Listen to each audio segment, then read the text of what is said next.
To my channel আড্ডা with রূপালী। আশা করি আপনারা সবাই খুব খুব ভালো আছেন, সুস্থ আছেন, আর আমিও ভালো আছি এবং সুস্থ আছি। আর আজকে হচ্ছে বুধবার, আর এখন বাজে হচ্ছে সকাল 8টার। এই সময় থেকে আজকের ব্লগটা শুরু করে দিলাম। আর এই কয়দিন প্রচণ্ড ব্যস্ত ছিলাম, কয়দিন ধরেই খুব ব্যস্ত আছি, যার ফলে ঠিকমতো ভিডিও করতে পারছি না বললে ভুল হবে। ভিডিও করছি কিন্তু এডিটিং করার অভাবে ভিডিওগুলো টাইম মতো শেয়ার করতে পারছি না। আর এই জাস্ট নাও আর কি আমি বিছানাটা গুছালাম, বাসি বিছানাটা, আর বিছানায় বসেই ব্লগটা শুরু করে দিলাম। আর আজকে আমাদের বাসায় কিছু রিলেটিভ আসবে, তো সেই কারণে রান্নাবান্না করতে হবে। আর সেই জন্যই আর কি আজকে রান্নাবান্না কিছু আপনাদের সাথে শেয়ার করব না, কারণ রান্নাবান্না শেয়ার করতে গেলে কাজেরও দেরি হয়ে যায়। তো সেই কারণে আজকে আর রান্নাবান্না শেয়ার করব না, একেবারে রান্নাবান্না হয়ে গেলে আপনাদের সাথে শেয়ার করব। আর দেখি কতদূর কি আজকে শেয়ার করতে পারি আপনাদের সাথে। শুধু আপনারা আমার সাথে থাকুন আর ব্লগটা দেখতে থাকুন। আর বন্ধুরা, এই যে রান্না বান্না কমপ্লিট হয়েছে। রান্নায় ছিল হচ্ছে এই যে ফ্রাইড রাইস, আর সাদা ভাতও আছে, আর এদিকে চিকেন কারি, আর এখানে আলু মটর পনির দিয়ে একটা তরকারি, এখানে ভেজ ডাল করেছি, আর ভেজ কোপ্তা কারি, আর বথুয়ার শাক ভাজা, চাটনিটাও ছিল। চাটনিটা এখানে রাখতে ভুলে গিয়েছি, আর খাওয়ার আগে বেগুনি ভেজে নিয়েছিলাম। তো বন্ধুরা, একেবারে রাতে চলে আসলাম, কারণ গোটা দিন আর সেভাবে কিছুই শেয়ার করতে পারিনি।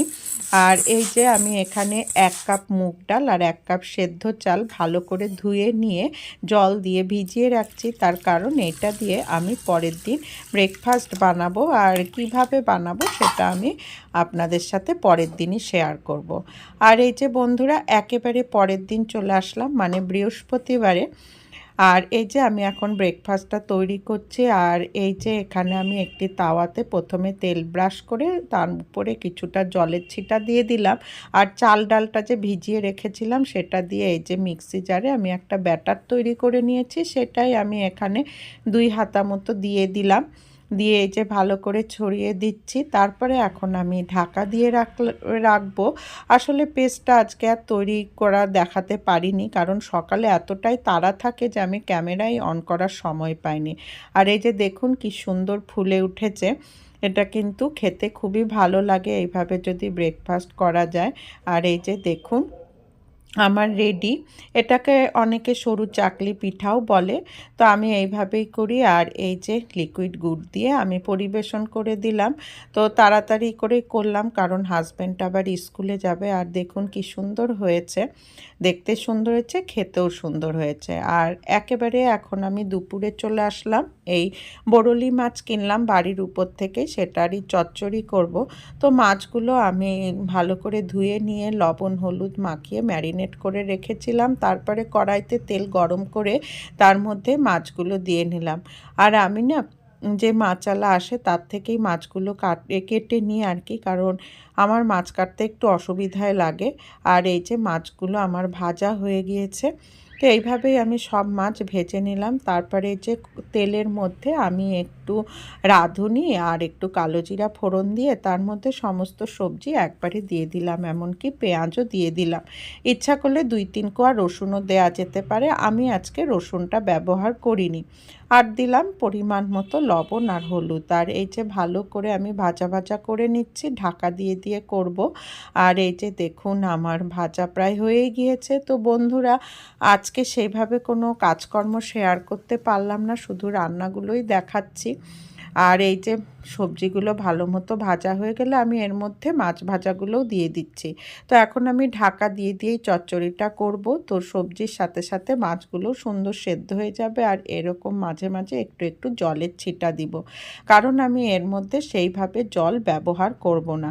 জলের ছিটা দিয়ে দিয়ে এই মাছের চচ্চড়িটা করব। এইভাবে করলে খুবই ভালো লাগে। আর এই যে শেষে নামানোর আগে একটু কাঁচা তেল আর ধনেপাতা কুচি দিয়ে দিলাম। তারপরে ভালো করে নাড়াচাড়া করে নিচ্ছি, তবে নাড়াচাড়া করার সময় খুব সাবধানে করতে হবে, মাছগুলো যাতে ভেঙে না যায় সেদিকে লক্ষ্য রাখতে হবে। তো খুন্তি দিয়ে নাড়ার থেকে এইভাবে যদি আমরা কড়াই ধরে ঝাঁকিয়ে নিই তাহলে খুব ভালো হয়, তাহলে মাছগুলোও ভাঙে না আর চচ্চড়িটাও বেশ সুন্দর হয়। তো আমার এই যে মাছের চচ্চড়ি রেডি। সমস্ত কাজকর্ম করে স্নান টান সেরে এই যে পুজো দিতে বসেছি। আর আজকে বৃহস্পতিবার, লক্ষ্মী পুজো আছে, তো পুজো দিতে একটু সময় লাগবে। আর পুজোর সময় ভিডিওটা আমি সাধারণত যতটা পারি কম করি, কারণ তাতে পুজো দিতে ডিস্টার্ব হয়। আর এই যে দেখুন, একটু আপনাদেরকেও দেখিয়ে দিলাম সমস্ত ঠাকুরকে। তো বন্ধুরা, আমি পুজোটা দিয়ে নিই, তারপরে কথা হচ্ছে। আর এই যে এখনই পুজো দিয়ে উঠলাম। আর আজকে বৃহস্পতিবার, পুজো দিতেও সময় লাগে, আর বৃহস্পতিবারের কাজও অনেক থাকে। তো সব মিলিয়ে এখন বেশ অনেকটাই বেলা হয়ে গিয়েছে। পুজো দিয়ে উঠতে উঠতে প্রায় 4টা বেজে গিয়েছে। এখন খাওয়া দাওয়া করবো, তারপরে দেখা যাক কি করা যায়।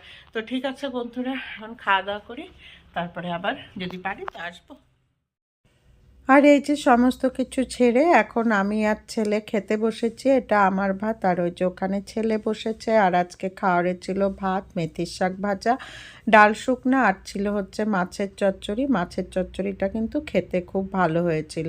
তো বন্ধুরা, সেই সাথেই আজকের ভিডিওটা শেষ করছি। আশা করি আপনাদের ভালো লাগবে। তো আজকের মতো বিদায় নিচ্ছি, ধন্যবাদ।